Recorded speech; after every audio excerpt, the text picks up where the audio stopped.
You're diving into Vision 20 Editing. New company with their services providing video editing to get your video perfect in exactly the way you guys are looking for. They also do audio mastering where they're going to take your audio and make it crisp and clear. They're bringing your vision to life. That is right. At Vision 20 Editing, we want to make sure that your vision comes to life in the way you want it. Find us on Facebook and Instagram at Vision 20 Studios. Now let's get back to the True North race. I'm Megan Mitchell. This is my co-host, John Morrison, and you are listening to the True North Race Podcast. Time to strap in, pull those belts, and get ready for an action-packed episode of the True North Racing Podcast. Are you ready to unhelmet your favorite racers? Get ready for the most fun you'll have outside the racetrack to get you ready for the next race. You're listening to John Morrison and Megan Mitchell, and this is the True North Racing Podcast.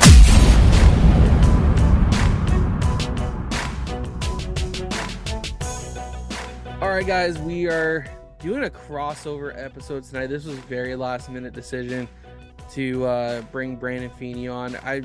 We didn't get a chance to talk to our original guest on the weekend, but we're doing a Feeney Call, True North Racing Podcast crossover episode featuring the host of the Feeney Call, Brandon Feeney. Brandon, welcome to the show. How's it going, man?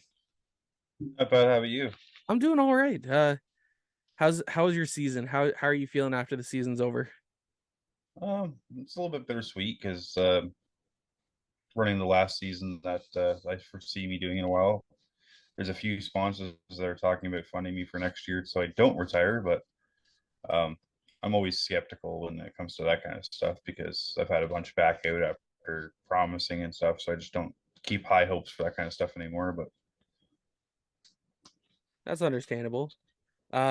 It was we were up at sunset on Sunday, and I'm going to tell you this, man. It was weird seeing both your cars up there and knowing you weren't there.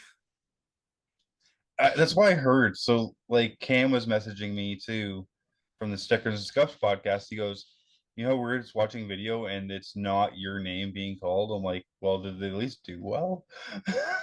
Like, so I think your super stock finished, I think, 5th. I think he said he was in the top 10, but unless there's lap down Well, cars, he was running up in the top 5, and they said he got throttle happy. Oh, okay. But no, it was yeah, man. It's weird seeing you step away, but why don't you tell us? You've already been talking about it. I've been doing a very piss poor job of not promoting it like I should be. But why don't you tell everyone a little bit about what you got going on over there at Peterborough Speedway leading up to Autumn Colors in just a couple weeks? All right, so I'm assuming you're talking about the lap sponsorships. Absolutely. So I have bitten off probably more than I can chew by taking on 4 classes, and that's the bone stock division, the mini stock division, the super stock division, and the late model division or pro late model division. So for the bone stocks, you can sponsor a lap for $20, mini stocks $30, super stocks $40, and the pro late models $50, or you can do a 1 lap package of 1 lap and everything for like $140, I think it is. Yep. So not only am I doing this to help raise money for the drivers, but with this, I'm also doing, if we can sell like half the pro late race, I'm going to be doing a grab bag giveaway, which includes a wristband and stuff like that to get into the pits for the weekend. And we've had some other donations come in, like a couple hats and lanyards, and I've got a tumbler and stuff in there. I'll probably steal something from you. I was gonna say, let me know. I'll send you over a couple shirts. Wait, you have shirts in stock? I have your shirt. I just haven't seen you. It's literally sitting like in my a bag. sunglasses? The bag's behind me. Okay, it's just behind the hauler over here. Do you see what's up here right now? Why is Pete's car not on top of his hauler? Because it would fall right off. Oh, okay. That should be something you should work on, like as a display, like something that can sit the hauler with the car on top of it. Right. Or like out, like, oh, you know what you should do? Build a lift gate out the back. So like it looks like it's being unloaded. Yeah, that would be pretty cool. but no, like it's awesome that you're doing this for a lot of the drivers to help bump up the person. Like I said, I'll send you over a couple t-shirts. Um, maybe I'll just get them straight mailed straight to you. So that way there's no delay. Like I'm getting like I have your shirt. It's ready for you. It's just here. I'm sure we'll with the playoffs coming here, we're gonna bump into each other at the Um, tracks pretty soon. I don't know. We'll have to wait and see. Like I'm debating on going to Delaware this weekend. Um, I'm not sure which days because I still have bowling on Sunday. Yeah. Um, and I have to get better at bowling because I'm sucking right now, and I have a tournament coming up. I think next weekend. Um, and then Frosttoberfest. Is it Frosttoberfest or just Frostfest again? It's Frosttoberfest. Okay, because I remember back when I first started, there was Frostfest and there was Oktoberfest. Oktoberfest was run by John Caselli's family, and Frosttoberfest was run by Mike Smith. And it was Yeah, kind of combined into a big weekend. And but yeah, so I haven't decided if I'm going to go watch Saturday or not because the Sunday I'm obviously not going to be there because I have other plans. exactly. Uh, but and then we got Colors the week after, so I'm going to be there at Colors probably from Wednesday night on, trying to knock on doors, get some more money and stuff like that. That sounds like a great Which plan. So where can they find you to talk about you to talk to you about buying a lap? All right, so the easiest place is to find me on Facebook. I have all the posts with all the laps and everything sponsored. If say a smaller race, which is like say the bone stock, which is only 40 laps, if people are buying the 1 lap deals for the one on every lap, and say we get double the bone stock, we will double up laps as long as it's not the same price to the same lap. So say one guy sponsors lap one for position one, etc. As long as it's something else, we can double it up after we sell out all the laps. Yep, So I'm not gonna have like 16 prizes on lap one and then nothing on lap 10. that's But like understandable. if we sell out, so like these bone stock guys have been pushing, they're already halfway sold out. Or I'm kind of struggling to sell some of the other laps. But yeah, find me on Facebook. You can text me. I can add you if you have my number and stuff like that. But honestly, Facebook Messenger is probably the best way because I'm on my phone way too often. We'll we're gonna have your link to your Facebook page down below in the comments section, so that way people can just click it and pop up right to your profile. Yeah, as long as it's my Facebook, not my OnlyFans. Yeah, it's gonna be of course it's gonna be your Facebook. No one wants to see your OnlyFans, but uh You see it. no, I don't. You wish. When you're I not Jomo. Go ahead, drink that water, bud. okay, so let's get into the reason why we're doing this show tonight. So earlier today, I put out there on Facebook that the season's coming to an end. So that means teams, fans, ownerships, promoters, they're all gearing up for the 2024 season. Now, with that in mind, I figured, you know what? Let's get a track going. Let's figure out some things and see what people would just generally like to see at the racetracks that they go to. We're not saying this is going to happen, but we're just putting it out there so that way if a promoter does see it, it's a great way for them to be like, okay, this is a great idea. Let's use it and see what we can do with it. I don't think anyone's really looking for credit for any of these. These are just ideas to really help because let's be real. For the most part, besides Sunset and Peterborough, no one's really killing it in the promotional game. Yeah, Sunset and Peterborough have advanced their promotionals in the last year or so, where I think a lot of tracks are still like, well, if we advertise in the newspaper, it's still going to work. But like one of the biggest newspapers in Canada just went bankrupt. So Exactly. Like it's we're at its weird time where we need these fresh new ideas and like Sunset having Rib Fest is remarkable. Peterborough doing tuning nights or opening night is free entry. Like those are great things that I like to see at the racetrack. yeah, and like so Peterborough, I think, was supposed to be originally like the free entry was only supposed to be 1 year, but it got to the point where so many people were coming just for the free entry, and then you got to remember this sells food and stuff like that. And to make this successful for the track, they have to streamline all their other businesses Yep. inside that track. So no one's going to be, even at free, people like to complain. Unfortunately, that's the way the situation is. Absolutely. You can't give stuff away without people complaining. So if you are letting 6,000 people in, let's say, which I think if you pack a tuning night at Peterborough, it's probably 5,000, It's got to and then you be. include the drivers and stuff like that. But that means your um, restaurant services, I guess that's the best way to call that, have to be streamlined so people aren't waiting. And it took a Yep. while to get this going and stuff like that. Like it doesn't happen overnight, but you can't just expect to throw an event like that without proper planning and testing and stuff like that. Oh yeah. But at the same time, it's like so you have to get the restroom facilities to go match up too, where you can't have 100 people waiting in line too. Like so, it's like you have to build your business up to actually make these events work as well. Oh, for sure. It's and I think that's the tough part is every track is run differently. But what we were hoping comes of this is essentially just open discussion and dialogue, and maybe some of these things can come to fruition. Yeah, so like Sunset Speedway on Friday, which they didn't normally run Friday Velocity in at least the Yep. last few years, they have a first timer race and a ringer race to go along with the Hot Rod Invitational. And that was something that's very old school. Like it's almost like the mechanic race that they used to Yeah. have.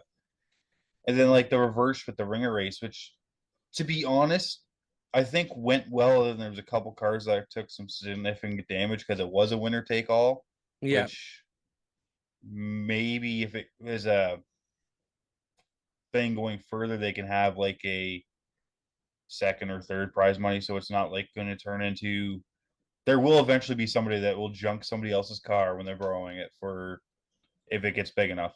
Like if it's 100%. say, so for it was a $50 entry and then the track matched $50, so it was $100 per car. So if there's 20 cars out there, it's a $2,000 to win race. And if there are some people that wouldn't care what it costs the other person to win the 2 grand, I was and gonna that's say not the there's right frame of mind. But no, there's people who'd wreck their own mom for a Klondike bar.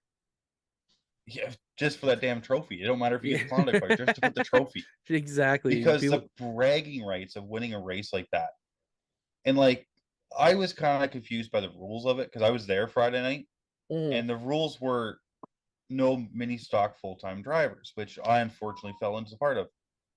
But I also realized that what Brendan Doherty told me is I just couldn't drive my mini stock. So like, yeah. So say one of your Flamborough representatives, like Mike Thompson or something, that popped up to run for the evening, Yeah. they could have thrown me in their car. As long as it wasn't my own car, I could still compete. Maybe that might be something they need to clean up for next year, but I think as I said, it was kind of just a let's try this idea, let's see how it works. yeah. And I'm not gonna lie, it was a pretty good. So like Peterborough's got a non-winners race, I think, on the Friday of Yep. colors instead of the young gun shootout, which that's a great idea because you're gonna have a lot of guys and girls that have driven that have never won a feature in ever. Plus, I Yep. think the rules are it's you can't have won a feature in that class in 2023. I think it's the rules. Yeah. So like imagine somebody having a struggling year going out there and changing their whole off season around. So Hey, it's just one of those things. You got to streamline it, right? 100%. So let's get into the first one here. Are we Chris starting with Lawrence. your idea? You know what? Let's start with mine because I Yeah, put let's mine out start with there. yours because I kind of have your post up and I haven't gotten the comments yet. So I put up an example after I wrote this post. I was like, you know what? Let me put out an example of something that I personally like to see, and this is something that we've openly talked about here on the podcast with Jeff LaFlamme because it's just for me, this is something that I feel needs to happen if we really want to make the ending of the season the playoffs that we always talk about it to be. So I would like to see a true playoff format.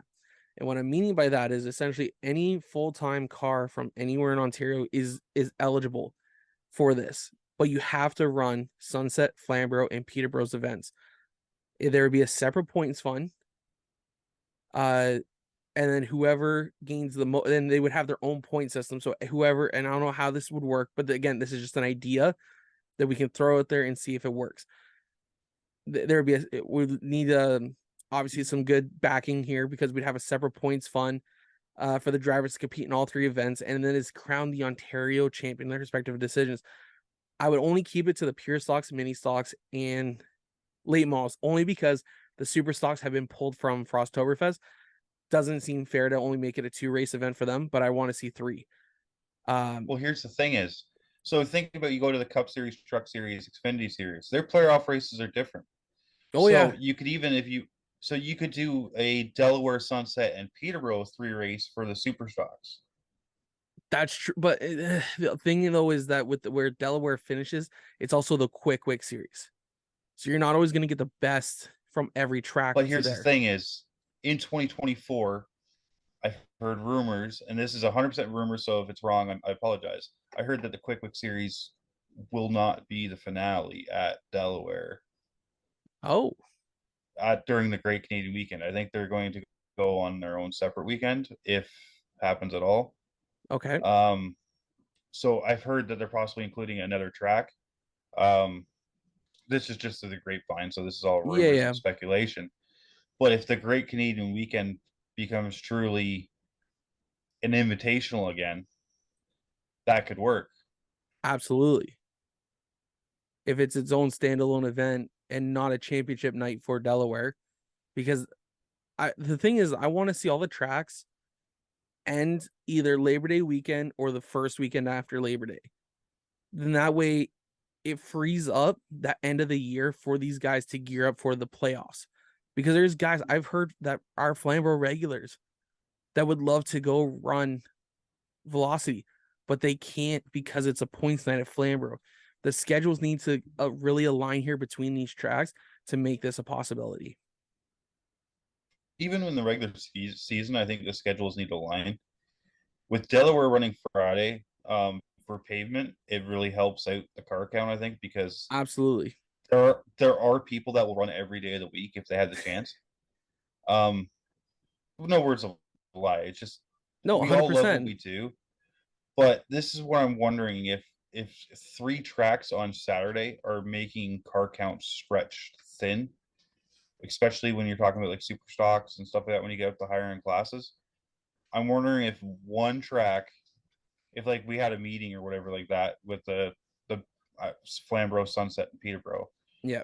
and and say Peterborough stayed on Saturdays and Sunset stayed Saturdays, and Flamborough took Sundays for a year, and they alternated Sundays for a year or whatever it came down to try to help each other out because no track wants to see another track fail No, because 100%.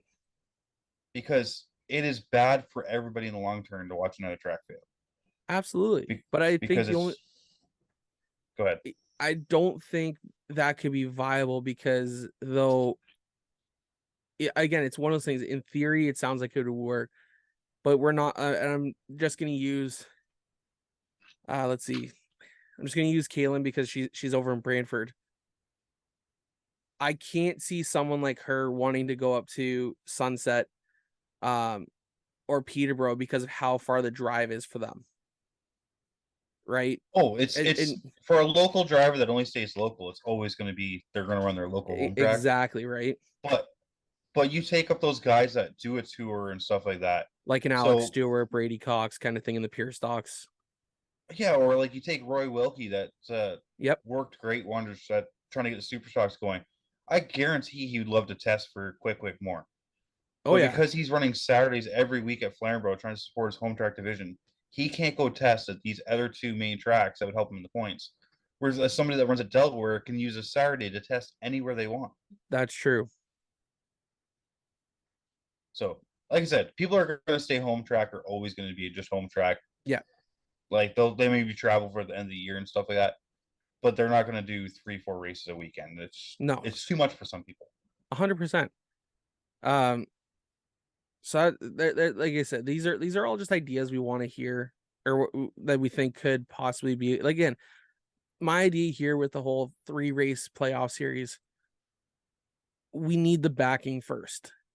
We need essentially 4 title sponsors to come forward to be like, "Okay, we'll put up a 5 grand purse for so whoever wins will counter the points. The payouts are from whatever the events are at Sunset, Flamborough, and Peterborough, and even if the Super Stocks do an invitational on the Great Canadian Weekend at Delaware, then we can include that one too. We would essentially need 4 to 5 title sponsors to make this a possibility. And I'm not saying Sorry, we're I'm going to doing go math out in my here. head. We're not going to go out here racing for stupid money, but like you have to run all 3 events to be a part of the point fund. Yeah, because so it'd be like 100% contingency, and be like the point fund would be like the top 5 overall cars would get that 5,000. I think It would be the ish, yeah. that's what Like I'm I doing would in like my head obviously right now. we'll stretch it out through, right? But like I'm not a math guy. I'm just kind of throwing out random numbers. If someone could help me out here, that'd be great. Like these are just ideas. I'm doing math right now to do like a top 5 breakdown. I'm not gonna lie. Like if we Oop, do that like was the a wrong button. 3, like if we do 3 grand, like a $1,500 to the winner, 1,000 to second, So 750 to third, and then I've got 2 grand to win, with 1,500 for second, 750 for third, 500 for fourth, and 250 for fifth. Would be 5,000. that's realistically what you get for 100%. You And to be probably have fair, about that's not 5, 6 including what they'd guys. get paid out to do these events either. And that's exactly what I'm meaning is the points, like whatever you make from the events, that's what the track puts out. But whatever you get, if you run 100%, you have, and that's the thing, you have to run 100% to be available for that point fund. And you're only going to get 5, 6 guys who will run all 3. Yeah. And you got to remember those 5, 6 guys, it's still real world. There's still chances of equipment breaking before going over the Yeah. feature. So like you could take some of the most dominant guys at every track. Like you look at Nolan Gould, he goes and dominates at Flamborough when he comes down there. Well, I don't say Yep. dominates. He put it on a show down there with you guys. Dominates Peterborough. Goes to Sunset, has a mechanical issue. Has to start dead last in the feature Yeah. on velocity. If you have 3 races, you don't get a mulligan. No. And I think that's the urgency part I like about it. And Only problem I worry about that is if it gets down to Peterborough and it's a point per position or etc. I have a worry that it's going to possibly turn into someone turning somebody for a championship. I could see that happening, but it's also hard racing, right? Like I'm not, if it's a deliberate, like it has to come from the track as well, right? Like that's the thing. If we saw kind of something like trying to think here, if we saw some guy like trying to think here, let's say Like the accident that happened Saturday.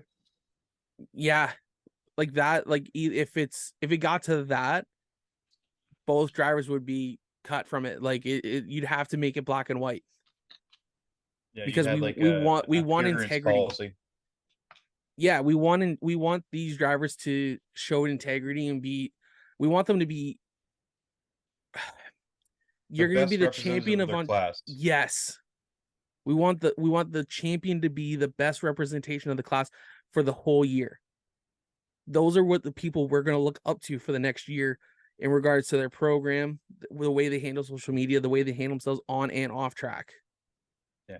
And they have the bragging rights of being the best in their class in Ontario when it counts. They That's they didn't get a lucky break to maybe win a, yeah, like I'll 100% say I got a lucky break getting third in mini stocks. Like Chris Tubman broke and a couple other guys had some small issues, and that car stayed consistent. I had no issues almost all year, basically since you came out and I learned how to drive the car properly. It was just, oh no, it was weird. I tried driving it like I would normally drive it, and it wouldn't like it. So yeah. I had to retrain my entire brain how to drive this car. But like the last 5 nights, I finished third place A couple of them by design, a couple of them were just that's all I had. Yeah. But so But like you realistically think if depending on winners and stuff, a performance like that could win you this points fund you're talking about. like I said, it would just it creates that urgency, right? Like you said earlier, Yeah. and you can't have a bad night. Like if we know you're gonna come for all three, let's say Sunset's the first race, you go out there, we know you're gonna run all three. You will give them show up points. Like would have a show up points and then a point battle per race as well. Yeah. So So that like way if you there's do something. yeah, so like if you do let's say a point per car that attends, Yep. right? So this way, even if you are a Chris Lawrence 50 car field, you get 50 to win that race. Yeah. But the person who's last in the B or C main still gets a point, Yep. plus do like a half of the card show up points. I would do So if just you get, regular 20 points. 20 points across the board, and then yeah, we'd start or off at 25, and we'd start off at 50 and then go down from there. yeah. Listen, if you get a point for how many cars you beat, that pays not only to like you want to have more cars at the track because to have a good day is a better day. Yeah. So more cars will hopefully come out and like so for instance, if I'm racing to go for this, I'm gonna want to beat as many cars as possible to So try to you're make adding up the points on the good passing, tracks. kind of like the dirt, the passing It's bonus not as even well. adding the passing points, but like literally if there's 50 cars that register for your class for that weekend, Yeah. 50 for first, one for last, Yeah. right? But if there's 25 cars that show up that weekend, 25 for first, one for last. So The only you get thing rewarded for the strength of field. This promotes guys to come out and that's bring true. their friends out as well. That's true because there's a chance, right?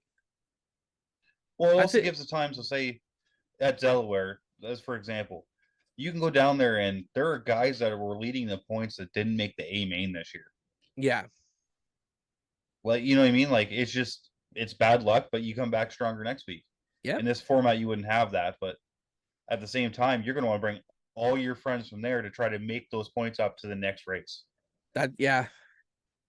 So this is where the power of suggestion from the drivers is going to help the tracks out because more cars will create better racing and more entertainment for the fans, which should put more fans in the seats. I agree with that. Which actually Like, there's no reason that Frostfest shouldn't be packed every day. yeah. I completely agree with that. I think that's going to be a nice little segue into this next topic here. And it was from Chris Lawrence that he wants to do a 4-cylinder nationals event. Um, he just needs a track that's willing to work with him on it. I agree with that 100%. I think it'd be great for the sport. Because as much as we promote the super stocks, the pro lates, they all got to come from somewhere. Whether it be mini stocks, bone stocks, they start somewhere and they move up. And to be honest, as we talked in the JBJ episode, some of the best talents are down there because you have to learn how to conserve and use your car harder in that division than almost anywhere else. In the Yeah, late model, yeah, you still got to drive it hard, but you can change a lot more in the setups to make it work more your liking. There's not a lot you can do in a mini stock. There's just stuff you can do, but nowhere near a late model. So you have to almost have more talent to make them work at more places. yeah. But okay, And so so for go ahead. Chris Lawrence's 4-cylinder nationals, this is where my thought process started to go as we started to talk about this. Is what 4 cylinders are involved? So obviously bone stocks and or pure stocks, whatever they're called, to whatever track they run, plus the mini stocks. But what do we do with say? Do we have something that's also like you have your 4-cylinder modifieds or stuff like that? Like so, it's because this should be its own standalone event. This Yeah, I shouldn't be agree. squeezed in with somebody else's show. Yeah, So you don't want to have anything coming in as a filler that could be potentially be seen as a overshadowing show. what you're pulling off. So I think if Absolutely. you bring a 4-cylinder like division that's say you have your 4-cylinder mods, could be a break between, say, bone stocks and pure stocks, right? Yep. Depending if they're available and stuff like that. My question is, what about legend cars? Legend cars are 4 cylinders in the 1250 engines, but they are 3 cylinders on the liquid cooled engines. Do you have a thing where maybe you let them run because there's some that are 4 cylinders, or Well, I guess because that's this is what you got to think about, right? Because you got to sell tickets. yeah. I think it's also got to go back to um first of all, what track would be best suited for this kind of event? That I think we need to get the track out of the way first. In my honest opinion, um, without trying to show any prejudice, I think Sunset would be probably the best for this, just because there is more realistic racing room at Sunset, where the racing can happen door to door, three wide, without being overly aggressive.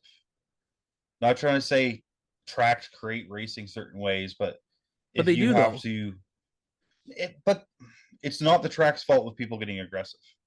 No, This is what I'm absolutely trying to not. say. But you can watch the mind games at Autumn Colors of people intentionally choosing the wrong line to stay on the bottom on a restart. I've done it. Like we've all played games to drop to the bottom so we can pass 5, 6 cars, then we'll go to the high side for 2 passes and then come down. But like at Sunset, the top 2 lanes can keep up if you can make your car work there. Yeah. So I honestly think to make this event as big as it could be possibly, that would be ideal. Like obviously Peterborough and Flamborough have the pit area to do it. Delaware's got, I think, the crowd focus and the, I don't want to say money to host an event like this, but like it has the right frame of mind. Kind of, or like around the businesses, like a lot of businesses seem to support the speedway, other than that one lady that posted on the group. But that's my honest opinion. I think if I had to rank what tracks should be looking at talking to Chris Lawrence about, and Chris will probably do a lot of legwork to help set this up too. 100%. Basically, He wants to essentially be the man who creates the event, but he needs the track to host it. yeah. In all honesty, if I had to rank the top 3, I would put Sunset as the number 1 destination for the first year. And this could be something like an all-star race, like you can change it up, but you got to get Change it tracks kicked each. off first. I'd go Peterborough second, just because if it was a big event, um, we have that extra, like we have the Yep. pit area, plus we have the extra field, Yep. and then Flamborough third. All solid choices. I would agree That's with your where I'd list. rank for where I think the best racing action would be. I would do a like I would leave the legend cars out, and I'm gonna be honest with you. But what I would do is I would make it a nationals, a 4-cylinder national event, but it would have to be both. You'd have to have the pure stocks and the mini stocks. I think you have to include both of them and make it a standalone event where they both run. And I think you need three just shows though. That's the problem. yeah, Because you will have guys that will try to run both. You need to have a break between. I get that's where you throw your intermission, I guess. While they're But doing like, well, so like because you're gonna have out of car introductions for both events because it's gotta be a show. So you're gonna have out of car introductions for both. You're gonna have interviews after the pure stock race or mini stock race, whatever goes first. You're gonna have the interview. It's gonna give the guys in the pits enough time to get their cars and to come back out again. So that I think maybe after the interview is done, you give it 15 minutes till all cars have to be in line on the back chute. but here's the problem with that of you go to an event like that and you have to wait 15 minutes between races. If you bring kids, they're bored. They don't want to be there anymore. But that's what I'm saying is if you start the timer as soon as the guy gets down to victory lane, it's still probably 10 minutes between the race anyways. And then 15 minutes for by the time you get the cars lined up, everything cleared, that's your intermission is that 15 minutes from the start of the start of the interview to the top 3 to getting them back on track is 15 minutes, I would say. Yeah, but even look at this. APC and Quick Wick are the top tour in Canada right now. Yeah, absolutely. Um, but even they will have 2 filler events at say Peterborough and stuff. Like they had the trucks and the bone stocks, just because you still have to provide a certain amount of value for your entertainment, and you're not going to push these mini stocks and bone stocks for 100 laps. It will be unsafe to do so.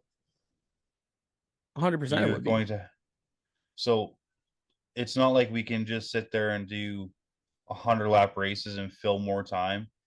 You'd have people blowing tires, blowing engines, and these cars aren't meant to do that long. Plain and simple. It's not meant to do So that long. what's the longest distance you think would be allowed for these? In all honesty, I wouldn't want to see a bone stock go much more than 50 at a 3rd mile oval. Okay, I agree with that. I would not try to push the mini stocks over 75. See, and I was thinking maxing it out at 60 with the mini stocks. The only reason I say the 75 is at Peterborough, we do have the Melissa Bowen 67 autumn colors. Yep. And it does take a toll on some cars, but I've seen a lot more cars become stronger in the long run because of this race the last few years. So you can't give them being a higher division the same amount of laps as I think. So if you're treating the mini stocks as a premier, you can't give them the same. I think you have to give them a little bit of a bonus. Yeah. That's why I'm saying the 60. Maybe I think you'd be pushing the 75 laps. But yeah, we could always add like a halfway break or something like that. It's all details to because I know some guys wouldn't have a fuel cell big enough either, right? So exactly right. We want to continue on through these lists here because I think we got so many of them. Scott Pro wants to see each one enduro per month. So example, May would be Sunset, June Delaware, July Peterborough, August Sauble, September Flamborough. in a true enduro, like a 24-hour race. What you're saying? Yeah, he had 36 hours here. Yeah, I'm reading that, but like, I like that idea, but I know for some tracks, realistically, the insurance for an enduro is a nightmare. Yeah. Just because the amount of potential injuries the insurance company looks at because the car's stopped on the track. As much fun as it would be, I don't know if this one's feasible. It would be a tough one for sure. Like it'd be cool to see. I'd go watch them all, but like it's just, or that's what we could possibly add to the 4-cylinder nationals. You have your bones and you have your minis, and then you have a 4-cylinder only enduro. I mean, that's not a bad idea. So like you have your 50 laps, you have your whatever the mini stocks we decide on, and then you do a 200 lap enduro. So anyone that wants to push those cars that long, you have to. If it's the nationals, you already have guys doing 150 laps of Flamborough and stuff like that. It has to be bigger if it's a national event. That's true. And like at that point, they're ready to change tires. They're ready to blow a tire and hit the wall. Like as bad as that sounds, like you watch Flamborough, guys will literally explode a tire from overheating it, come pit, and come back out a lap later. Yeah. Scott also says here that he would like to see some more options maybe in the food side by bringing in like a food truck. And we've been seeing an ice cream truck show up at Oshewegan recently. And I think it's a great idea. Or even some local bands. He's also got a motors option idea here, but I think that's best suited not for guys like myself to talk about because I need to read more on about that before I can talk about it. And I've been meaning to read more about that, but some of the tracks it's harder to have stuff like that come about inside the gate area. You're talking about the LS based engines to compete? Yeah. So Peterborough has grandfathered some LS engines in from when we tried it. Okay. It did not take off. There are two people that have these engines still in the cars. Really? Because a lot of people struggled to make them work, and one person has done it successfully, and it's obviously Cadillac Tyler Junkin that's made it work. He has it in his like because his Cadillac actually that's a stock engine. So he has that in the car, and then his late model has an LS in it, fuel injected and everything. Oh wow. So I think for that to kick off, you'd have to start it on its own and wean it together. But the problem is we don't need any more classes. Yeah. We need to start reducing some classes here. Yeah. It'd be one of those things that's like it'd be great to do that, but at the same time, who's going to start managing these LSs and teching them with the sealed crates? If they're sealed, if you get caught cheating, then they know you have the ability to change your seals and stuff like that. But like most people don't. We're an LS. Who's sealing these engines and etc. No, I agree with Because that. it's basically a built engine package at that point. Now, what do you think about the um, entertainment aspect of having like a bit local band come in and play? Now, Flambro did that just a couple weeks ago for their corn roast night. What do you think of something like that? So like during special events, I think it's a great way to break up the sometimes could be lull and the cleanup and etc. like that. So Yep. like also at the same time you have like Velocity has a band and then the night Peterborough has a band I think 2 nights of the colors. I think Frostfest has a band 1 or 2 nights. I'm not sure. Delaware has a huge concert the one night. Yep. They Um, kicks it all off Thursday night, it's I think. I think you almost need to have something that will occupy the kids more than anyone. Yeah. So like if the gates open at 5 and racing starts at 6, I think you need something that the kids will be entertained with for an hour. So this way it's kind of we got to bring more younger fans into the stands, and if we can get them entertained through other aspects and stuff like that before they start watching, because like all the kids love the cars, Oh yeah. but it's the downtime that kills them. It's even if you go back to my episode with Impact Motorsports, um, how they interact with the fans and they have the DJ going and stuff. The derbies is to clean all the cars out just to keep the fans in the stands instead of them going to another part of the show. Yeah. And like they're at a fair where there's like Ferris wheels and stuff like that. So like There's always it's like for something to us, do. it's like well we're both ADHD freaking prevalent. Like we don't like ooh shiny over there, and then like we're gone. Dude, so oh Jesus. At the Paris Don't hit Fair. your mic. I know I accidentally did that. I didn't realize how close it was. At the Paris Fair, I pick a specific spot for the sheer aspect that as soon as the derby is over, I can stand up, I stand on top of the bench, and as they start moving the cars in, I can turn around and I can start seeing what cars are getting ready to go out um for the next heat. So for me, it's just like, okay, up, stretch, okay, and then I just literally look behind me and I hope I don't fart the entire time. It's not your problem if you do.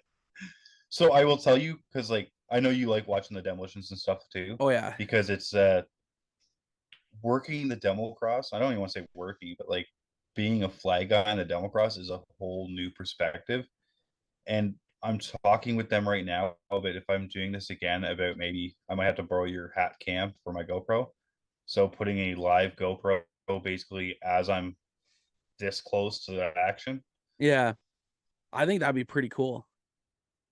So, and that's one of those things is like, as a driver in the demos and the demo crosses and stuff like that, I understand it's not an easy job, and it's kind of like racing. It's you'll never ever make everyone happy with being an official, but with racing is most of us are going around in circles, and when we stop doing that, that's when you have to pay attention. The derbies, you have to watch the entire thing the entire time because all of a sudden this guy who just made a hit could be leaking fuel. Well, this guy over here is on fire, and like And that's just a there's recipe waiting for happen. no, but this is what I'm saying. It's just one of those things like I didn't realize how much mentally it took. And like I was just like a guest flagger. I just had to like put a red flag out or a green flag out when they told me to. I I think the different aspects of it definitely helps. It helps you grow. when you're learning different aspects of a specific sport. Like you said, you just thought they kind of just threw up a flag and kind of put one down and just kind of whatever happens. But No, that's what I was supposed to do. I didn't think no, they did that. well, I you've knew been it a was a lot part of of work. I Demolition just didn't Derby, realize how so much work. it's all the It's ins and outs of it, right? yeah. I didn't enjoy the show as much as I thought I would by standing there. I still enjoyed it. I still enjoyed doing it, and I can't wait to do it again. I really want to now attempt flagging at a racetrack to see the experience. Um, and I also want to try announcing at both a derby and a racetrack, and I want to kind of see what each job's like. You know what Yeah, I mean? I think you'd be good at it, So, man. who knows? I just got to make sure I don't swear a bunch of times. I feel that. We kind of did talk about the last one a little bit there that Scott put out there, but let's move over to TJ here. Businesses that give back to the fans should be allowed in at a discounted fee to entertain the fans. Let's make racetracks about entertainment again. Beer tents and VIP booths got old in the 90s. VIP booths or VIP.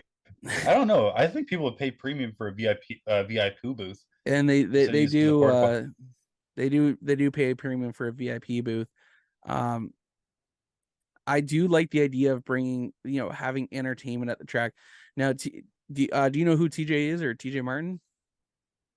I do not off So by name. I probably know him to see him, but not by name. so he owns Valhalla Motors. Valhalla Racing. Oh man, I'm Oh, the Valhalla Mobile. That's what it is. yeah, okay. And he has been setting up his iRacing setups at Oswego recently for people to give it a shot. And I do like his idea a lot. I think it's really good for the sport when people want to come in and entertain, because if you're there for 5-6 hours, people do need a break. Not everyone's going to be intrigued for the 5-6 hours. So that's when they'll get up, they'll go get some popcorn, they'll go get some whatever the track's favorite food is that they put out. And if they see someone over there doing some sim racing, it's like, oh, how much? It's like $5 a drive. And I'm not saying he's going to go there and make money, but he suggested that he can't justify spending $500 to $1,500 in vendor fees when he's not selling anything but entertainment. At the same time, if you sell if it becomes to the point where there's food trucks and stuff like it's the previous one, Yeah, it's now no different than doing a fair or stuff like that each weekend, where you now have a price per real estate. Yes, there's a value on entertainment and stuff like that, but at the same time, depending on how much they sell, they could actually make more overall than the track. If that was going to be a thing and they were lit in on a discounted rate, I would hope it'd be commission based. Like if they got let in for basically their admission yeah, and they got to set up, they would be all right. If you charge $10 for a 5 minute session, we get five, you get five. Like, you know what I mean? There's got to be a grace area between the two of it, because absolutely. for him to have a place to set up, this track has to still exist. Oh, 100%. But I think the $500 to $1,500 is because it depends on what track you go to as well. Well, this is why if you do like a commission based, Yeah, so if you have 3 people, you owe $15. But if you have 3,000 people, you owe a lot more. So it's if it's good for the goose, it's good for the gander kind of thing. no, I agree with that. Like obviously the prices could be set depending, like if you sell hot dogs for $4, and yeah, you're not gonna spend $5 on a commission, but like Yeah, it's same as the Sunset Speedway merch table. I'd like to see more tracks have merchandise realtors that you can have for the drivers and etc. I want that as well. I want more. Like, I love the fact that Rick Spencer Walt had a T-shirt out that said that quote that he had from, I can't fully say it on here, but F F around and around find and out. find out. He has it blurred on the shirt, just to I be know. fair. Yeah, he does have it blurred on the shirt. Uh, I think it's awesome that he has that option to go out there and sell them, because if it wasn't for the track, like as soon as you walk into Sunset, it's smacking you right in the face. Now I thought they would have actually probably put that in the stand itself. That's where I thought it would have been, but I didn't think it was going to be their own actual table.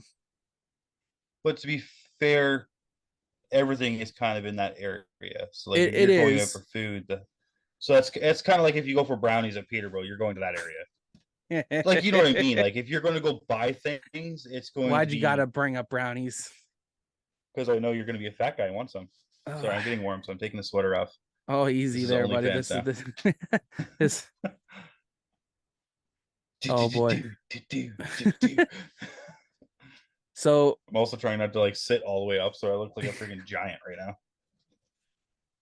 Rich Schwarzenberg here was probably like one of the biggest guys to throw at ideas, and I think a lot of his really work out very well. So what I'm gonna pick a few of them. So like one of them is the car shows on race day. Get some crossovers from the tuner, trucks, drift, motorcycles, rat rods, etc. Now we have seen that over. Flambro's done it with their invitational car cruise, and same thing up at Sauble. They do the same thing. I think Father's Day weekend. They used to do that every race. There'd be Every car race they show used to on do the it. car show used to be on the horse. I think it was every race. I'm going to get corrected anyway. But the car show they put on the horse track, so all the Yeah. collector's cards and anyone that brought a collector's card got to watch the races for free. So like, See, base, yeah, I like that because like I know Sauble, it was whoever the driver was got in for free. yeah, that's basically the same. Yeah. Um, what I think I would like to see more of, and I've seen it up at Sauble a couple times now, is a car that is not running on a regular night. So let's say you're super okay. I'm just gonna use you because you had two cars. Okay. If you were running your super stock was off for the night, you were racing your mini stock. I don't see why it wouldn't be a good idea to bring the super stock and put it in front of the fans. Now, if you're racing, I get it because that I know you wouldn't want to be away from your car. But what I'm getting at is that if someone who is not racing that night brings their car to the track to be engaged with fans, because we're not a lot of drivers are not engaging with fans when they're at the track. And it's not that I wouldn't want to be away from my car. Like I actually leave my car a lot, especially like if you, well, you think about Motorama. That's I true. sat with the car a bunch of times, but then I walked away, and I like watching what kids do without me there when they see the car. Like now with the new car I've acquired, it's definitely a head turner. And if I get the money to run next year, the wrap we're looking at next year is kind of wild. Have I seen it? Have you shown me that yet or no? It's off iRacing. Okay, so I You think have you have. access to my iRacing account. So now, okay, I haven't been on It's there so since before race season, man. it's actually the one with the heavy metal guy on the back. Okay, so after this, I'm going to go take a look. I'll try to send you pictures. I have them on my All phone. right. I think it. Like I said, I think it's great. I don't know if the classic car or those kind of, because Flamborough does also host car events on the Sunday after the races. They do one for, I think a local like Rad Rod thing. It's a swap meet. Then in like July or August, they do another show as well.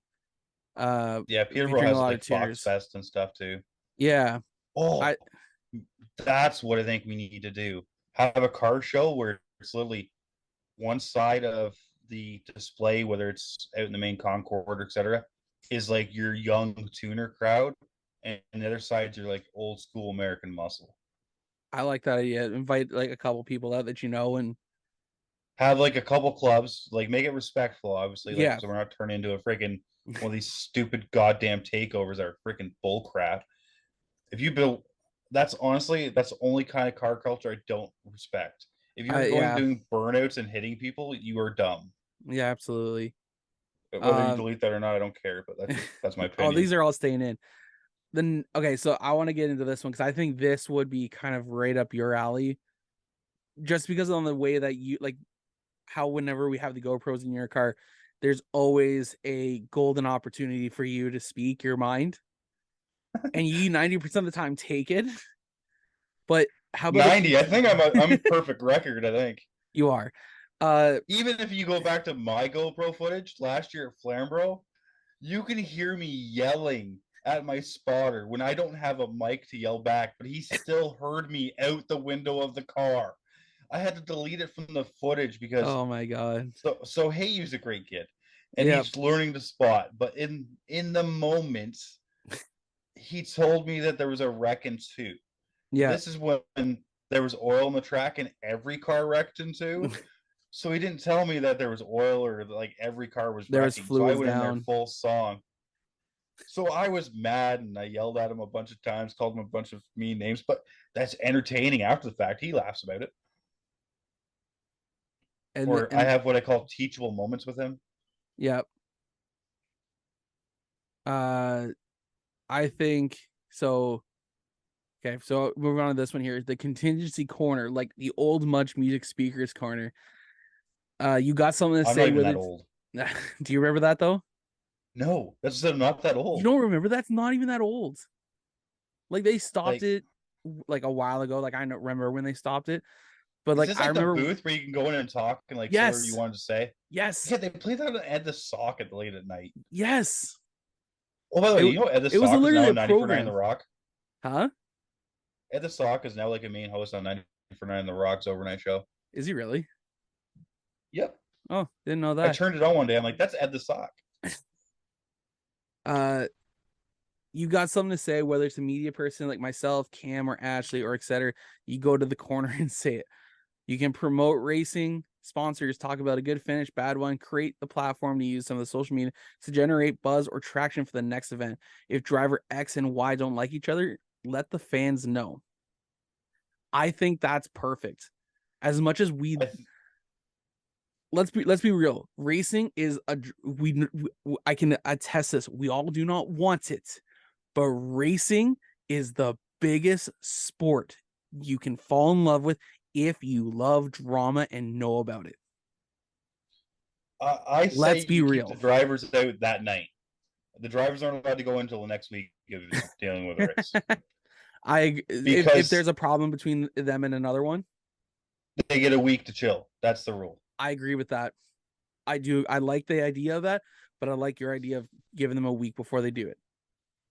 Like they can go in and talk their sponsors all they want, but if they want to bring up a situation that might happen between, sometimes it is good to watch a video because sometimes you realize after you talk a lot of crap, you are wrong. I've been there, done that, had to, put my tail between my legs, be like, I'm sorry. At the same time, I watch videos and be like, that MNFer, like, you know what I mean? Like, Yeah. that guy just literally drove over me for no reason. Like, but like, I think if you give a week grace period and then get the bleep button ready, if they're still mad after a week, it's good TV.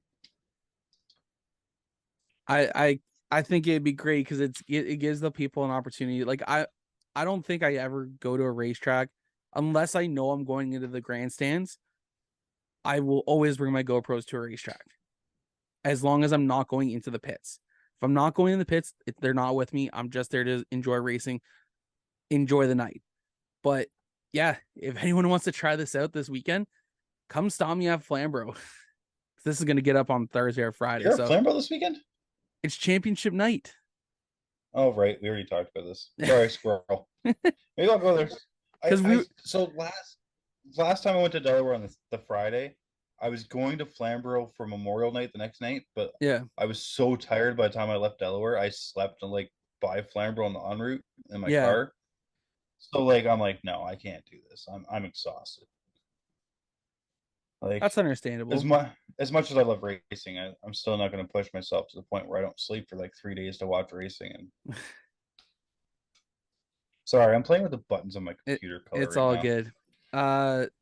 Rich would like to see more reasons to support weekly. Perfect attendance awards/rewards. So essentially, at the end of the year, you have perfect attendance for 6 weeks. Enter for a draw to win a suit. 8 weeks for a helmet. 10 weeks for $1,000, etc., etc. I So think it'd be great too. But I want to add in you here right need someone to before. back the track. Yeah, 100%.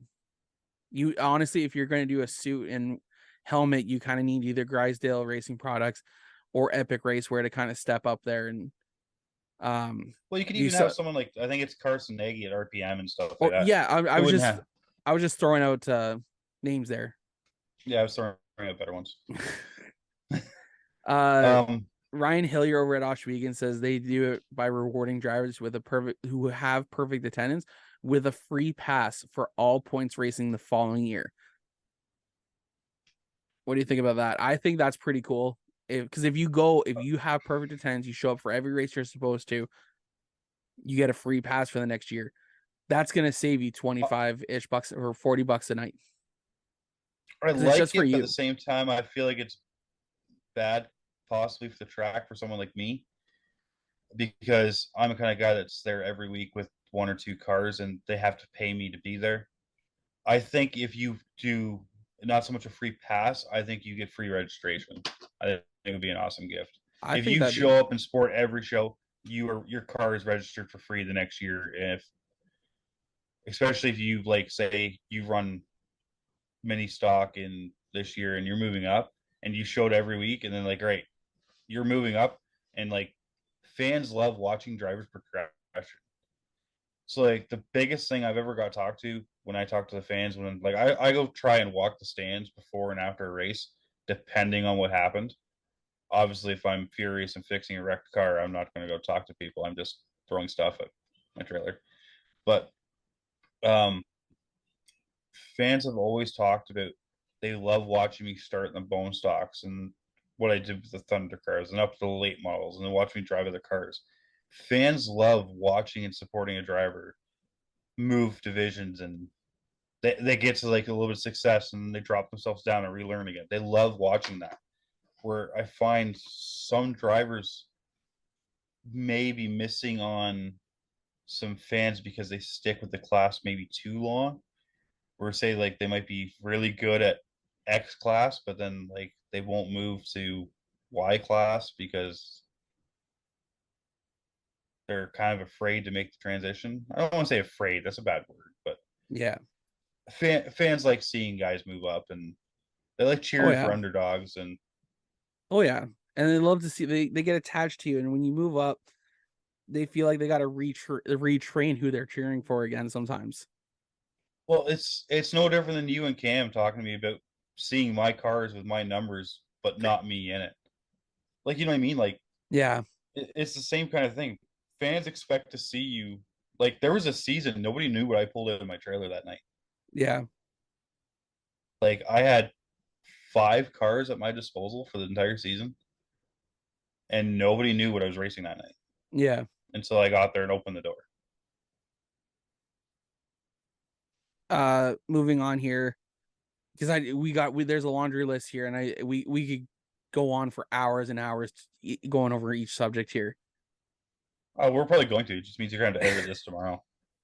So on the trophy side, trophies that matter, igloo surfboards, I think, or even like a championship belt. I think I those can only be saved for invitationals or big events.